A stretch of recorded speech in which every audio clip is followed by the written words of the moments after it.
줄로 믿습니다. 네, 어버이 주일인데요. 어버이 주일에 맞는 본문으로 하지 않고 계속해서 우리 여호수아서의 말씀을 함께 오늘 보려고 합니다.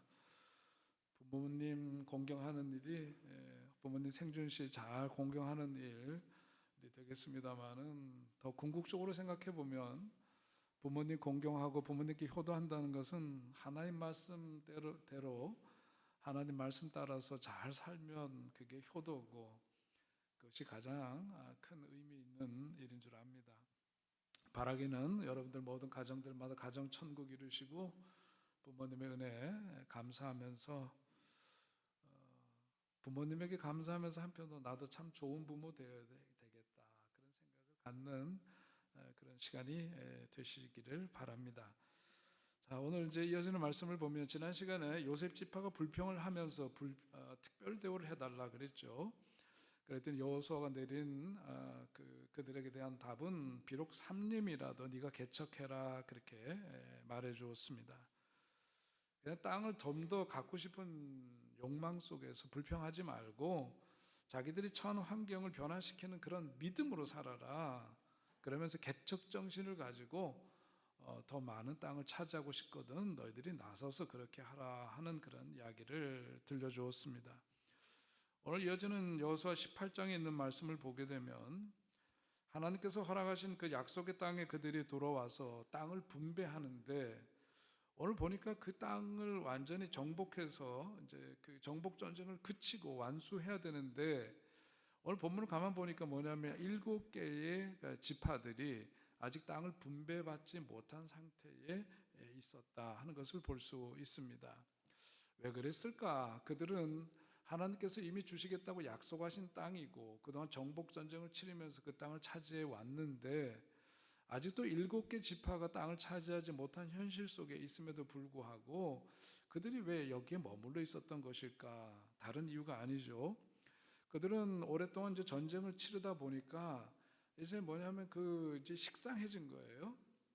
거기에 이제 너무 지루하고 이런 싸움이 계속 되다 보니까 피로감도 쌓이고 이러다 보니까 뭐냐면 아유 될 대로 되라 하는 그런 자포자기하는 마음도 있고 또 이제 그런 시간들이 계속해서 반복되다 보니까 그들의 마음이 지루하고 안이해지고 어떤 편의주의적인 생각 속에 빠져 있는 현실 그것이 그들로 하여금 그곳에 계속 머무르게 했다고 볼 수 있습니다.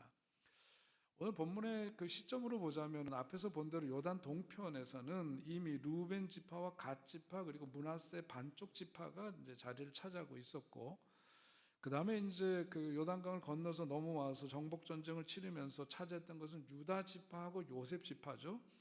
요셉 지파라고 하면 우리가 아는 대로 에브라임 지파와 므낫세 지파인데 그 요단강 동쪽에서 므낫세 반쪽 지파가 차지하고 있었기 때문에 유다 지파하고 또 아울러서 에브라임 지파와 므낫세 반쪽 지파가 또 이제 서쪽에 들어와서 땅을 차지하고 있었습니다.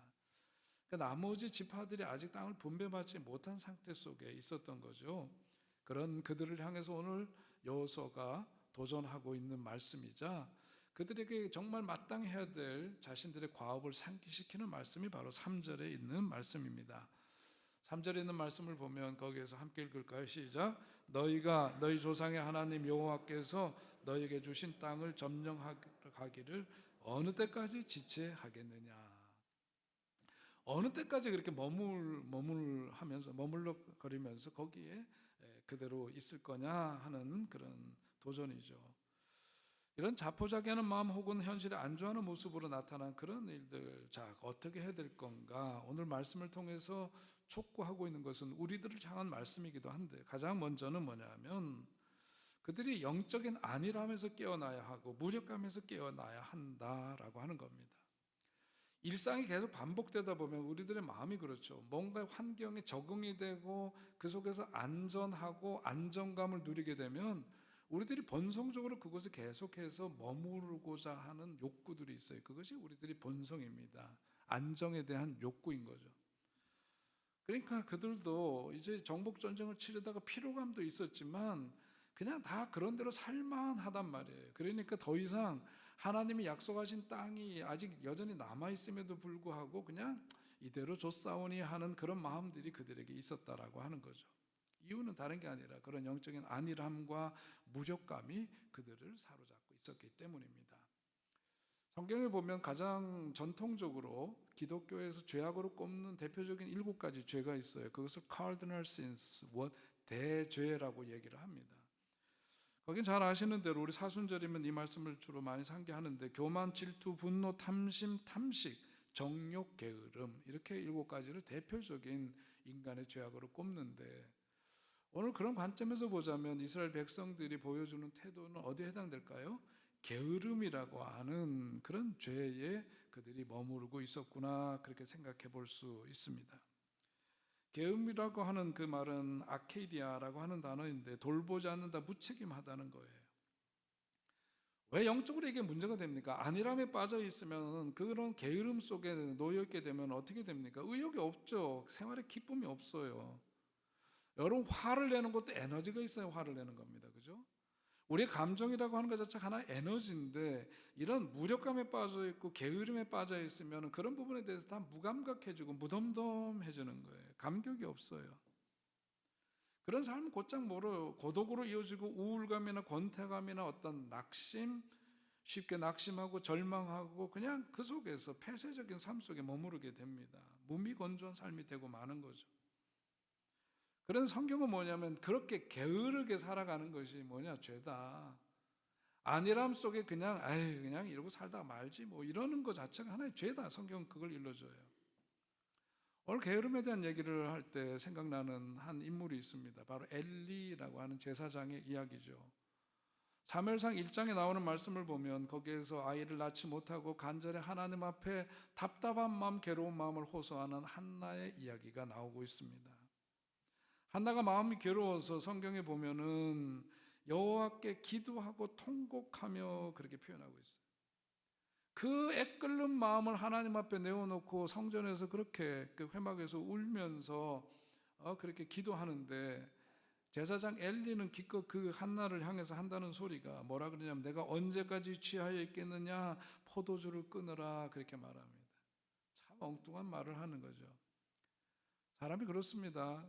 먼 눈에는 뭐가 보인다 그러잖아요. 자기 수준에서 모든 것들을 판단하는 거예요. 유아기적인 사람입니다. 유아기적인 거기에 머물러 있는 사람이에요. 자기가 생각하고 있는 의식의 판단으로 모든 것을 재단하는 사람은 참 어리석은 사람이에요. 내가 생각하고 있는 것이 절대적이지 않을 수 있다라고 하는 열린 마음을 가져야 그 사람은 성장도 하고 삶의 변화도 있고 인간다운 어떤 성숙함에 이르를 수가 있는 건데 뭐냐면 이 엘리라고 하는 제사장은 거기서 끓는 마음으로 울며 정말 하나님 앞에 기도하는 한나를 향해서 술 끊으라 그래요. 그러니까 그 얘기는 뭐냐면 보통 때 엘리라는 제사장이 그냥 술 먹고 안일하게 살면서 남들도 다 그렇게 사는가 보다 그렇게 봤다라고 하는 이야기이기도 한 겁니다. 성경을 가만 유심히 살펴보면은 엘리에 대해서 표현하고 있는 반복된 표현이 하나 있어요. 그게 뭐냐면 사무엘상 1장에서는 9절에서 여호와의 전 문설주 곁 그 의자에 앉았더라 그렇게 표현합니다. 의자에 앉아 있는 엘리 제사장을 소개하고 있어요. 뒤에 나오는 말씀을 보면 4장 이르러서 그 시대적인 상황이 어땠느냐면 이스라엘 백성의 신앙의 가장 그 핵심을 표현해주고 있는 언약궤가 있는데 언약궤를 블레셋 족속들에게 빼앗긴 상태에 있었어요. 그런 상태 속에 있었는데 엘리라고 하는 제사장은 어땠느냐? 13절에 있는 4장 13절의 말씀 보면 그가 길 곁 자기 의자에 앉아 기다리며 그렇게 표현되어 있어요. 성경에 왜 굳이 그가 그렇게 있는 모습을 이렇게 계속해서 그리고 있을까? 전해주고 있을까? 그건 뭐냐면 그가 제사장 직분을 맡고 있음에도 불구하고 그의 삶은 한마디로 게으름이었다. 의자에 맨날 퍼질러 앉아 있었다. 뭔가 그 긍휼한 마음을 가지고 어려운 사람들을 살피고 돌보고 제사장으로서의 그 책무를 감당하기 위해서 열심을 내는 사람이 아니라 그 의자에 앉아 있었더라. 그게 그 삶이었다는 거예요. 늘 앉아 있는 사람. 사무엘상 3장 10절 이하의 말씀을 보면 하나님께서 어린 사무엘을 부르셔서 엘리 제사장의 아들들의 죄 때문에 그 집안을 심판하리라는 얘기를 전합니다. 누구를 통해서? 어린 사무엘을 통해서예요. 그 얘기는 다시 말해서 제사장이지만 제사장의 귀가 어두워져서, 영적인 귀가 어두워져서 하나님의 말씀을 해도 알아듣지를 못해요. 영적인 귀가 닫혀져 버렸고, 그 얘기는 다시 말하면 하나님과의 커뮤니케이션이 단절됐다는 얘기죠. 하나님과 의사소통이 안 되는 거예요. 이유는 뭐냐? 게으름 때문이었다. 기도하기 위해서 무릎 꿇는 것이 아니라 의자에 그냥 퍼질러 앉아 있었다. 좀 천박하게 표현하면 그랬다. 그게 엘리의 모습이었다. 그거죠. 어떤 분이 21세기 이 시대에 교회가 싸워야 될 가장 큰 영적 전투는 바로 안일주의와의 싸움이다. 그런 표현을 했습니다. 참 우리가 곰곰이 곱씹어야 될 말씀이라고 봐요. 안일주의와의 싸움이다. 여러분, 코로나 팬데믹을 지나고 나서 우리들 속에 어떤 신앙생활의 변화 가운데 하나가 뭐죠? 어쩔 수 없는 상황 속에서 무소부지하신 하나님, 편재성을 갖고 계신 하나님이시기 때문에 우리들이 함께 모일 수 없는 상황 속에서는 흩어져 있었지만 어디서든지 하나님께 한 마음으로 예배를 드렸어요. 그런 상황, 전쟁 상황이라든지 그런 피치 못할 상황 속에서는 그런 가운데서 드리는 예배도 하나님 받으신 줄 저희들이 믿고 그렇게 예배를 드렸습니다. 근데 지금은 어떠죠? 지금은 어떤가요? 그 이후에 나타난 모습 가운데 하나는 뭐냐 하면 무슨 전시 상황도 아니고 긴박한 상황도 아니고 피치 못할 정말 그런 상황도 아닌데 너무 안일하고 편의주의적으로 생각하는 경향이 있지 않습니까? 무슨 모임들이 그렇게 많은지, 모임 있고 정당 나름대로 이유만 있으면 예배 주일 성수 안 하는 경우들 많아요. 예배 소홀히 하는 경우 너무 많습니다. 더 이상 옛날처럼 길을 쓰면서라도 정말 하나님 앞에 기도해야 되겠다, 신앙생활 제대로 해야 되겠다, 이런 그런 마음들이 너무 옅어지고 흐릿해진 게 아닌가 한번 우리 생각해 보아야 될 문제인 거죠. 이유는 모든 것들이 너무 편리해졌기 때문이에요. 아이 그까짓 여행 간만에 가지 뭐, 여행 가가지고 거기서 스마트폰으로 그냥 예배 드리면 되지 뭐, It's okay. 우리들끼리 그냥 그러고 만다. 너무 그것이 익숙해지면서 우리 신앙은요, 환경의 영향을 받게 돼 있거든요. 여러분 솔직히 말해서 기도할 때 성전에 나와서 기도하는 거랑, 물론 집에서도 골방에서 힘을 다하고 한 마음을 기도하는 분들도 계시겠지만은요, 우리가 환경의 영향을 안 받을 수가 없어요. 우리가 그런 존재들입니다.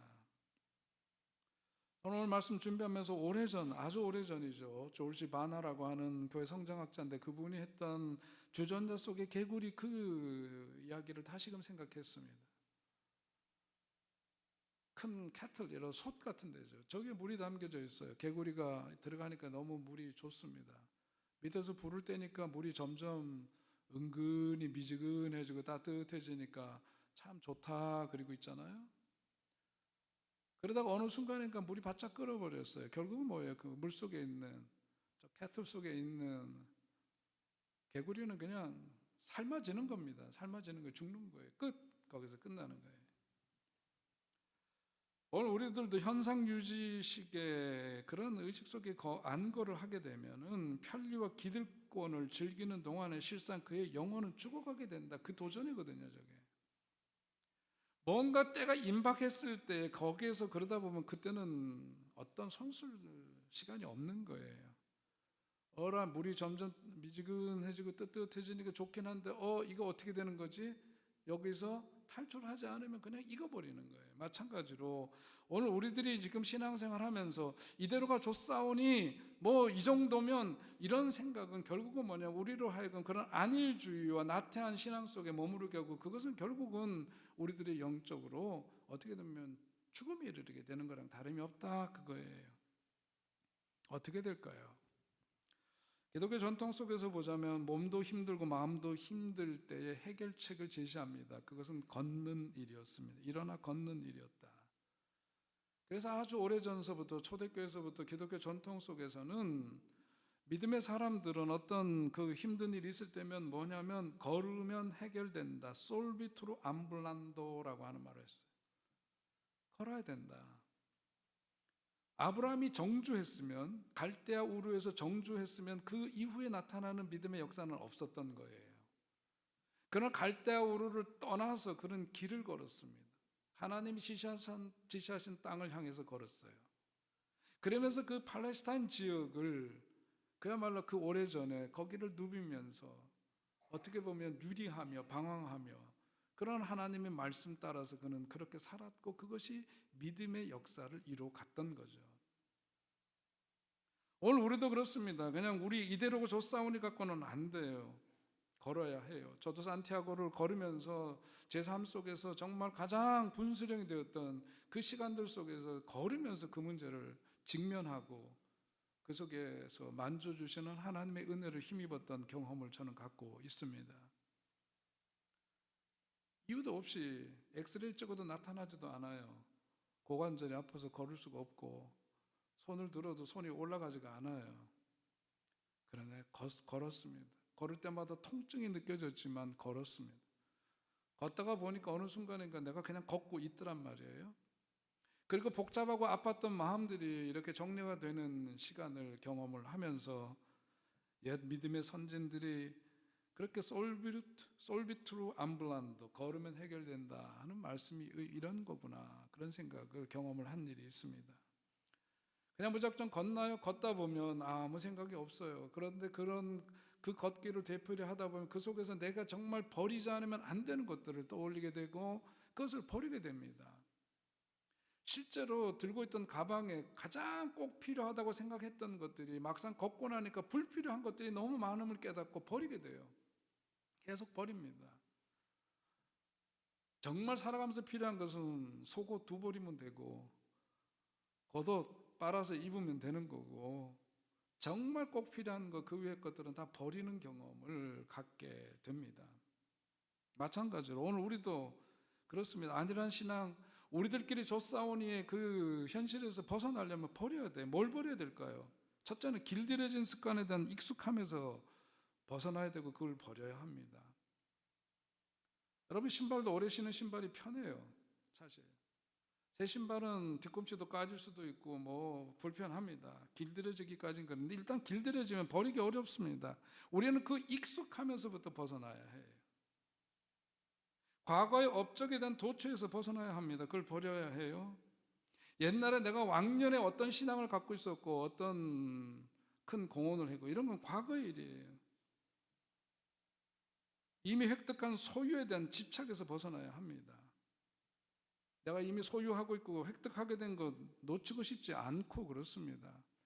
저도 오래전에 이렇게 목회를 하면서 어려움을 겪을 때 보니까 그렇더라고요. 교회가 막 부흥하고 정말 하나님의 은혜가 정말 이렇게 크게 체험되고 그러는 가운데서도 사람들의 관심이 뭐냐면 자기 것에 대한 일, 내가 갖고 있는 이것을 놓칠까봐, 그것을 잃어버릴까봐, 그 영향력이 축소될까봐, 이런 것들이 뭐냐면요, 교회를 황무하게 만드는 거예요. 획득한 소유에 대한 집착 버려야 해요. 미래에 대한 불안 버려야 합니다. 미래에 대한 불안보다 더 크신 하나님을 의지하는 성도들이 되어야 할 줄로 믿습니다. 여러분, 우리가 한참도 몰라요. 이것저것 계산하고 따져서 될 일도 아닙니다. 부질없는 일들이에요. 믿음으로 가는 거죠. 믿음으로 가는 겁니다. 그 속에 하나님 말씀 기준으로 삼고 표대로 삼아서 거기에 과연 우리들이 바른 길 가고 있는지를 점검하면서 영적으로 정말 그 속에서 깨어서 하나님의 부르심을 쫓아가는 삶이 성도의 삶이지, 인간의 생각으로 여러 가지 짚어지고 걱정되고 염려되고 불안한 그런 것들이 하나님을 믿는 믿음보다 크게 되면 한 걸음도 못 나가는 겁니다. 하나님의 약속을 믿고 새 생명의 역사를 이루기 위해서는 이런 것들을 과감히 버려야 해요. 바라기는 우리 사랑하는 모든 성도 여러분들, 현실에 안주하지 않는 여러분 되시기를 주의 이름으로 간절히 부탁드립니다. 현재 누리고 있는 편안함, 넉넉함에 취해서 하나님께서 주시는 거룩한 소원을 우리가 잊어버리고 살면 안 되죠. 우리가 지금 뭔가 별 걱정할 만한 것 없고 넉넉하다고 해서 하나님의 축복을 이미 다 받은 것처럼 여겨서도 안 돼요. 더군다나 우리가 다음 세대를 의식하는 삶이 되어 있어야 합니다. 우리끼리 지금이 좋은 게 아니에요. 다음 세대 어떻게 할 거냐. 우리 교회 어렵게 이 건축했습니다. 나의 교회를 넘어서서 하나님의 캐톨릭 처치, 보편적인 이 공교회로서 우리 교회가 이 시대에 정말 하나님의 교회가 되어서 많은 영혼을 구원하고 다음 세대에게 길 열어주고 다음 세대가 정말 주님 품으로 돌아오는 그 마당이 되고 그 품이 되고 그런 비전을 이루어가는 그런 교회 되기 위해서 오늘 내가 버리지 않으면 안 되는 것들이 무엇인가. 우리들의 편안함, 안일함 버리고 주의 부르심 앞에 순종하는 저와 여러분이 될 수 있기를 주의 이름으로 축원드립니다. 오늘 우리들 속에는 또한 오늘 본문을 보니까 그들이 왜 이런 안일함과 게으름에 빠졌느냐. 가만 보니까 거룩한 목적, 거룩한 소명을 상실했기 때문이에요. 뭔가 새롭게 출발해야 될 그게 필요합니다. 여러분 가정에서 좀 가전제품들 많이 쓰시는데 어떤 때는 세탁기가 띵똥띵똥거리면서 에러 사인도 날 때가 있고요. 멀쩡하던 텔레비전은 어떤 때 보면은 좀 작동이 잘 안 될 때가 있어요. 어떻게 하죠? 그럴 때 AS 하는데도 전화부터 합니까? 안 그렇죠, 그죠? 우리 상식적으로 어떻게 해요? 콘센트 뽑아야 돼요. 콘센트에서 뽑아가지고 다시금 그것을 소위 말해 리셋하는 거죠. 리셋해야 돼요. 핸드폰도 잘 이렇게 말을 안 들으면은 뭐라 그럽니까? 가장 손쉬운 방법은 껐다 키는 거고요. 바이러스에 감염이 된 그런 핸드폰을 갖고 있다면 어떻게 됩니까? 초기화시켜요. 저도 그런 경험이 있거든요. 초기화해요. 새 것처럼 다시 쓸 수 있어요. 왜 가나안에 정착한 이스라엘 백성들이 게으름에 빠지고 현실 안주와 안일함에 빠졌느냐? 소명감 잃어버렸기 때문입니다. 모든 게 그냥 우리끼리 너무 좋고 편안하고 그렇기 때문에 소명감이 저 멀리 나에게서 멀어졌기 때문이죠. 오늘 성경을 보니까 그래서 어떤 조치를 하느냐 1절에 그 답이 있어요. 보니까 온 회중이 실로에 모여서 거기에 회막을 세웠으며 그렇게 시작됩니다. 여호수아는 가나안 땅 분배를 중단하고 길갈에 있던 하나님의 회막을 실로로 옮겨왔어요. 이건 참 놀라운 일입니다. 여러분 우리가 앞에서 성경 보셨지만 이 길갈이라고 하는 곳은 역사적으로 대단히 의미 있는 지역이에요. 요단강을 건넌 다음에 처음으로 진을 친 곳입니다. 그죠? 약속의 땅으로 진입해서 처음으로 진을 친 곳이고 거기서 뭘 했어요? 요단을 건널 때 하나님이 기적을 베풀어 주셔서 마른 땅처럼 그 요단을 건너게 하셨으므로 각 12지파가 각 돌을 하나씩 그 요단강 가장 깊은 곳에 있었던 그 돌을 가져다가 탑을 쌓았어요. 돌을 모아놓고 돌무더기를 놓고 기념비를 세웠습니다. 역사적으로 대단히 의미 있는 곳이에요. 하나님을 영원히 기념하도록 한 곳 길갈이죠. 그곳에서 할례를 행했습니다. 애굽에서의 수치를 다 굴러버린 것을 선포하는 그런 의미 있는 곳이 길갈이에요. 또 한편으로 거기서 유월절을 지켰습니다. 40년 동안 광야길 다니면서 지키지 못했던 유월절을 비로소 요단을 건넌 다음에 길갈에서 유월절을 지켰어요. 얼마나 뜻깊은 역사적인 그런 장소인가요? 그들의 자존심을 세우고 회복했던 의미 있는 땅입니다. 네 번째는 하나님의 회막이 있었던 곳이 바로 길갈이에요. 미팅 플레이스, 하나님을 만나는 회막이 있었던 곳.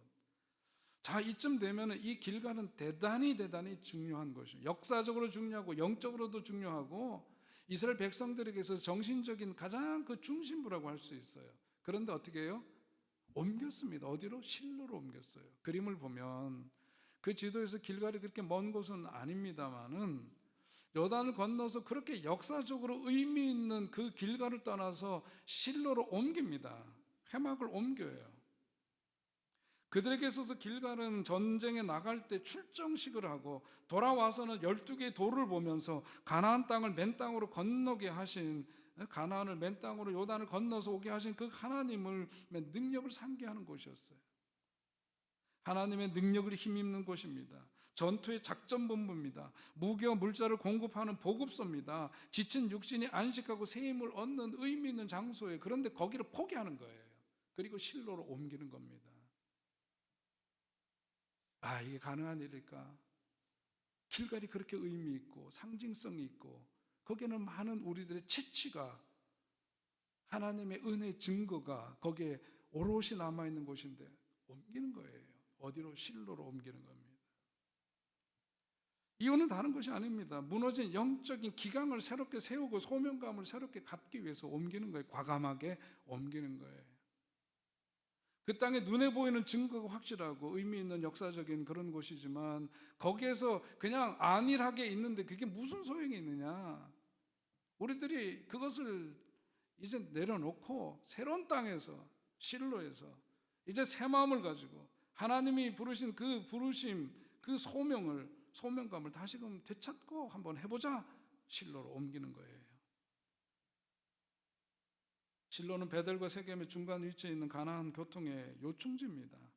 사람들이 사방에서 모일 수 있는 그런 곳이에요. 지쳐있는 백성들에게 새 힘을 주기 편리한 곳입니다. 약속의 땅으로 그들을 인도하신 하나님의 뜻과 소명을 다시금 상기시키기 위해서 실로에 가니까 거기에는 무슨 땅이 여기보다 땅의 질이 좋아서 가고 뭐가 그런 게 아니에요. 환경이 좋아서 간 것만이 아닙니다. 길갈에 머물러 있는 한 이런 영적인 안일함에서 더 이상 새로워짐을 추구할 수가 없어요. 버리는 거예요. 왜냐하면 하나님이 우리들에게 갖고 계신 그 기대를 생각하면 그 소명의식을 다시금 되찾지 않으면 안 되었기 때문에 옮기게 하시는 거예요. 매튜 폭스라고 하는 신학자가 이렇게 말했습니다. 한번 거기 한번 같이 읽어도 좋을 것 같은데요. 읽을까? 시작. 게으름의 처방이 무엇인가? 게으름의 처방은 부지런해지는 결심이 아니다. 게으름을 치료하려면 당신 안에 있는 불꽃을 다시 발견하라. 그리고 그 불을 태워라. 아멘 할 뻔했습니다. 근데 매튜 폭스라는 신학자 얘기. 게으름을 치료하려면 당신 안에 있는 불꽃을 다시금 발견하라. 소명의 불꽃. 소명을 불꽃에 비유했어요. 다시금 우리 속에 식어진 마음 가운데 다시금 불이 타올라야 된다. 하나님 나를 택하시고 나를 부르셔서 생명을 구원하시고 하나님 나라를 이 땅에 이루시고 이 지역사회 속에서 예수가 그리스도이심을 선포하고 복음을 전하라고 하는 그 소명, 우리끼리 조싸우니가 아니라 그 소명이 다시금 회복되어야 되지 않겠느냐. 그 불꽃이 우리들 속에도 다시금 타올라야 될 줄로 믿습니다. 교회라는 게 그런 겁니다. 교회가 소명감을 잊어버리면, 존재 목적을 잃어버리면 그 불꽃이 사그라들게 되는 거예요. 그게 죽은 교회랑 다름이 없는 교회가 되고 마는 거예요. 성도들 심령마다 불이 붙으면 살아있는 교회 되는 겁니다. 생명력 넘치는 부흥하는 교회 되는 줄로 믿습니다. 우리들 속에 식어졌던 마음들이 다시금 뜨거워지고 꺼져간 정말 그러던 그런 불꽃들이 다시금 주님께서 우리 가운데 역사하심으로 그 불꽃이 다시금 타오르는 소명이 그래서 회복되는 저와 여러분의 삶이 될 수 있기를 간절히 소원합니다. 다시 회복해야 될 거룩한 소명 무언가요? 생각해야 돼요. 거룩한 소명의 회복을 위해서 우리는 어떻게 되느냐? 길갈에 머무를 게 아니에요. 이제는 실로로 가야 된다. 실로에 모여서 오늘 성경에 보니까 그들이 무엇을 했습니까? 회막을 세웠다 그래서. 회막을 세우는 이유가 뭐예요? 제사를 드리기 위해서예요. 예배를 드리기 위해서인 거죠. 소명감을 상실하고 현실에 안주한 그들에게 가장 필요한 것은 다시금 영적인 회복인데 그건 뭐냐? 예배 회복이었어요.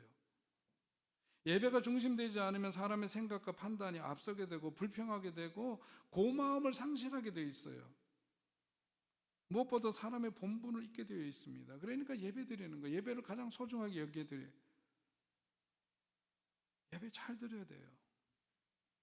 이스라엘 백성들을 가나안 땅으로 인도하신 하나님의 뜻이 뭐였습니까? 그들이 400년 동안 종살이를 하면서 노예 근성에 뼛속 깊이 젖어 있던 사람들이에요. 그들을 이끌어내셔가지고 말씀으로 가르치시고 예배하게 하시고 섬기는 백성이 되도록 훈련시키셔서 제사장 나라 거룩한 백성 되도록 우리 주님께서는 기대하시고 그렇게 그들을 훈련시켜서 거기까지 오셨죠. 그런데 이제 여기까지 왔으니 이제 됐다. 우리끼리 그냥 되는 대로 살다 가자. 그러니까 안 된다. 안 된다. 너희는 하나님의 택한 백성 아니냐. 그렇게 안주하고 그렇게 머물러서 그렇게 해서는 안 된다. 소명 의식을 되찾도록 하기 위해서 옮기고 거기 회막을 세우고 다시 예배드리는 백성으로 그들이 다시금 변화되는 거예요. 신앙생활의 근본은 예배에 있습니다. 예배 감격이 회복되어야 해요. 여러분, 이런 변화의 과정 속에서 특별히 우리들 모두가 정말 예배가 회복되는 여러분 되시길 바랍니다. 예배는 생명의 근원 되시는 하나님 만나는 자리에 그것보다 더 소중한 것 우리들에게 자리하면 안 됩니다. 그리고 그 다음 나오는 말씀은 뭐냐 하면 약속의 땅을 그리도록 하는 거예요. 회막을 세우고 예배를 드리면서 거기에서 여호수아가 각 지파에서 3사람씩 뽑아가지고 어떻게 합니까? 가서 이제 남은 땅에서 너희들이 그 땅에 가서 그림을 그려오라고 얘기를 해요. 그들의 기업에 따라 그 땅을 그려서 내라 그렇게 말합니다. 그림을 그리라는 주문은 무슨 얘기죠? 꿈을 품으라는 얘기예요. 그냥 이대로 그냥 안주하지 말고 꿈을 품어라. 구체적인 계획을 세워라 그거죠. 여러분, 이 성전이 그냥 지어졌습니까? 우리가 옛날 일 기억해 보실까요? 다시금 수련회를 갔어요. 이 시대 하나님 원하시는 교회가 무엇인지를 우리는 토론을 했습니다. 그런 이야기를 풍성히 나눴어요. 그 이야기를 가지고 함께 우리가 공동의 그림을 그리기 시작했죠. 그 그림이 여러분들의 기도와 물질을 통해서 드리는 헌신을 통해서 이런 실체로 나타나서 소위 마을 목회의 좋은 모델로 오늘 이 교회가 여기까지 온 거예요. 그림을 그렸어요. 그리고 그 그림이 구체화되고 그리고 더 나아가서 그 그림이 실제화되기 위해서 우리는 그 여정 속에 함께해서 오늘 여기까지 온 겁니다. 하나님은 믿음의 사람들을 훈련시키실 때 주로 시청각 교육을 많이 쓰시는 것을 보게 돼요. 보이시는 거죠. 보라고 하십니다. 보여주시기도 해요. 아브라함의 예를 들어봐도 그렇습니다. 하나님께서 창세기 12장에 보면 그를 부르시잖아요. 그래서 아브라함에게 자손과 땅을 약속해 주시면서 줄곧 그것이 이루어질 것을 어떻게 하냐, 바라보게 하시죠. 그러면서 어떻게 합니까? 하늘의 무수한 별을 보라, 바다의 모래알을 보라, 보여주세요. 그리고 그 숫자만큼 자손에 대한 꿈을 그러하여금 품게 하신단 말이죠. 땅을 주실 때도 그렇습니다. 롯이 이제 요단 들녘을 택해서 떠나가고 난 다음에 그 허한 마음 가운데 있을 때 하나님이 아브라함을 찾으시잖아요. 그래서 뭐라 그러시나요? 동서남북을 보라고 얘기를 하신단 말이에요. 동서남북 사방을 보라. 가나안 땅에 그 동서남북을 다 보게 하시고 그 약속을 실현해 주시는 거죠. 바라봄의 힘을 이용하라고 그렇게 그리게 하시고 보게 하시는 겁니다. 야곱의 이야기도 다르지 않습니다. 결국은 그 바라봄의 법칙을 통해서 뭐예요? 얼룩이 있는 양과 염소, 검은 그 양과 염소를 그가 취하는 과정들 성경 창세기 30장에 보면 나와 있죠. 바로 그거예요. 바라보게 하셔요. 오늘 그러니까 우리들이 정말 하나님의 사람이라면 여러분 가정에서도 교회에서도 또 우리가 사는 사회 속에서도 뭐냐면 그림을 그려야 돼요. 그림을 그려야 합니다. 그렇지 않으면 우리가 가두어진 내가 보는 그 세계 속에서 닫혀진 인생이 되고 말아요.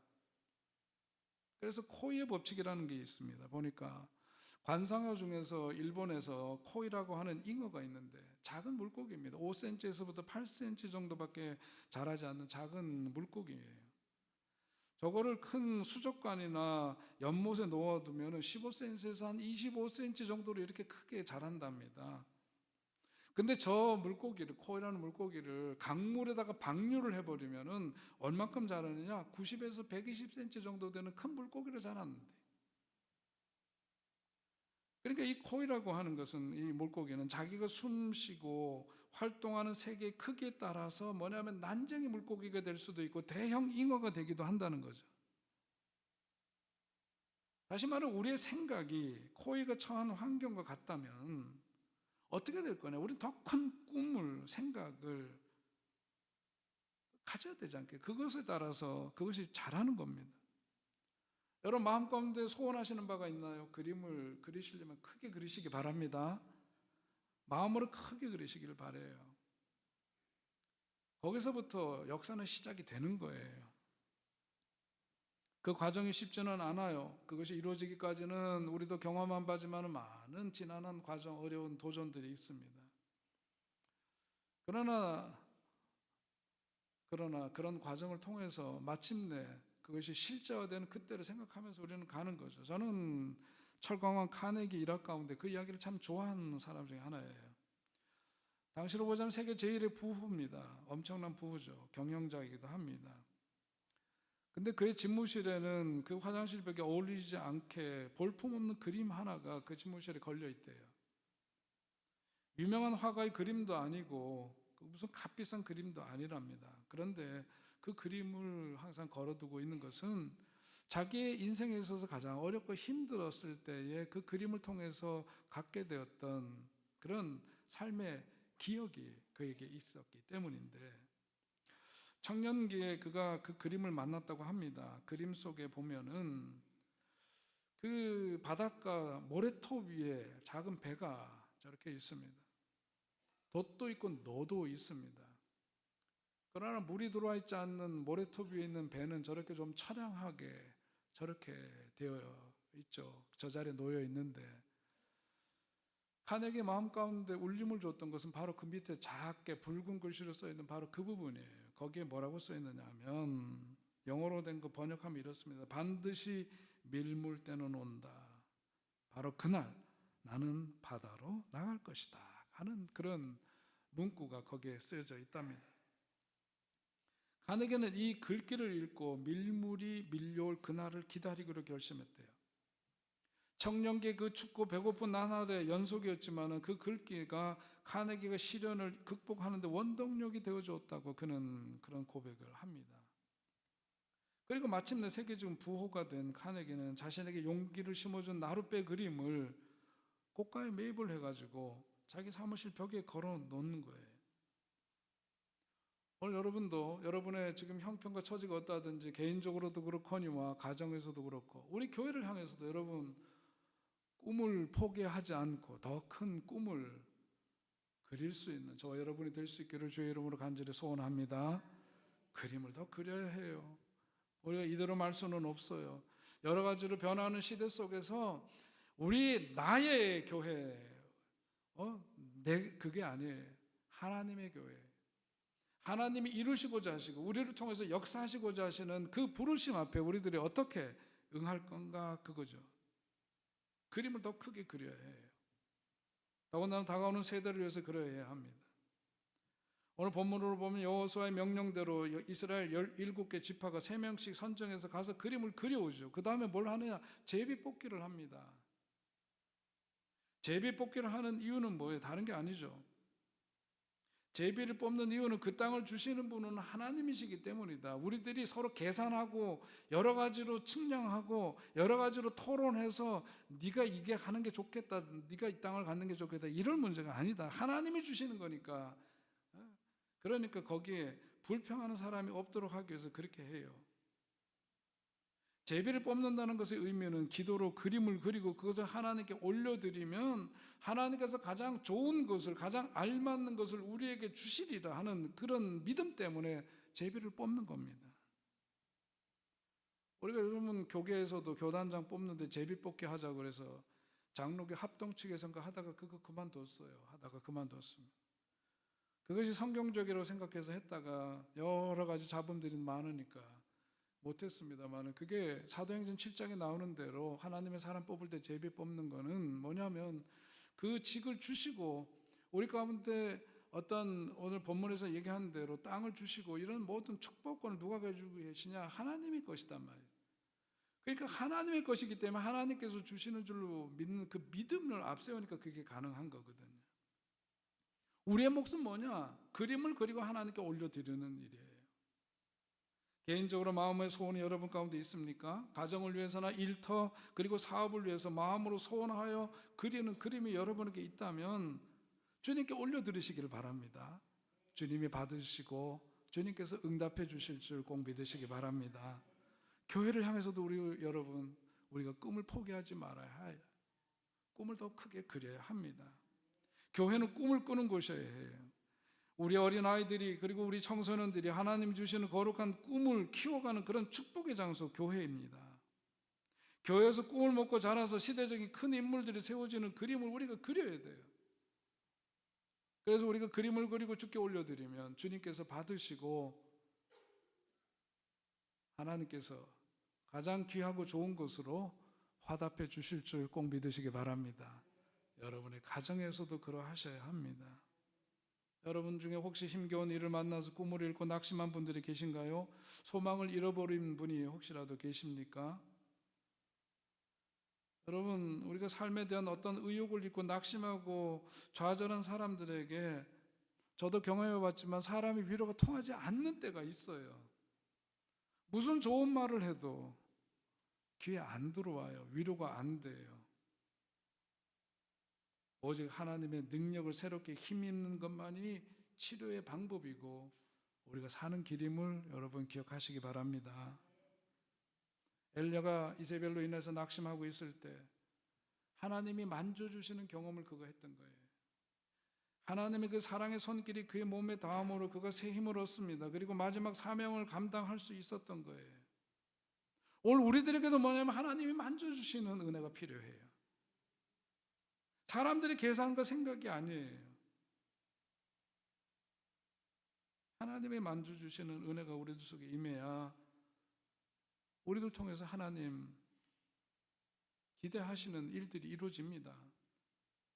교회에 나와서 엎드리는 순간마다 하나님의 위로와 능력을 또한 우리가 힘입을 수 있는 거예요. 하나님 앞에서 그림을 그리시기 바랍니다. 새로운 축복의 그림, 하나님이 주시는 은혜의 그림, 소망의 그림을 그리는 여러분 되시기 바라고 그것을 주님 앞에 올려드릴 때 이루어 주시는 놀라운 주의 은혜를 힘입게 될 줄로 믿습니다. 끝으로 그러기 위해서 어떻게 돼요? 순종해야 합니다. 신학생들 성경 시험 보는데 괄호 열기가 있었는데 괄호로 순종이 땡땡보다 낫죠. 그렇게 했는데 그게 괄호 속에 뭐가 들어가느냐 했더니 순종이 뭐보다 나아요? 순종이 제사보다 낫다. 처음 들으시는 것 같은데 성경에 그렇게 되어 있어. 순종이 제사보다 낫다. 어떤 신학생이 답을 쓰기를 순종이 잡종보다 낫다 그렇게 썼답니다. 여러분, 우리가 거룩한 목적을 회복하고 그린 그림을 그리면서 그냥 하나님 말씀, 우리가 생각하는 문제보다 더 크신 하나님을 신뢰하고 의지하고 주의 인도하심을 받으면 되리라고 저는 생각을 해요. 지도자는 부족하지만 멀리 보고 높이 보고 깊이 보는 사람이라고 생각을 합니다. 사람들은 때로 자기들이 보는 것을 주장하기도 하지만 진정한 지도자는 백성들의 요구를 만족시켜주는 사람이 아니라 하나님의 명령을 보여주는 사람이라고 봐요. 사람들이 여호수아의 명령에 따라서 주어진 땅에 가서 그림을 가져왔다라고 하는 것은 각 지파별로 보기엔 작은 일 같아도 큰 일을 이루는 자기가 그 부분이 되는 거죠. 그런 겸손한 마음으로 순종하고 그러면서 그림을 그려오는 거예요. 그랬더니 그 그림이 모아지는데 큰 하나의 전체 큰 그림이 되는 겁니다. 각자 자기만 생각하고 불평만 하는 공동체는 작은 그림도 못 그리다 끝나요. 제비뽑기에 따랐다는 것도 하나님의 인도하심에 순종한다는 거죠. 주님의 뜻을 이루기 위해서는 지체 말고 순종하는 은혜가 임해야 될 줄로 믿습니다. 오늘 주님 주신 말씀 의지해서 하나님 약속하신 하나님 우리를 향해서 기대하고 계신 그런 일들이 더욱더 크게 이루어지는 은혜가 우리의 삶 속에서 이루어질 수 있기를 주의 이름으로 간절히 축원드립니다. 존귀하신 하나님 은혜를 감사합니다.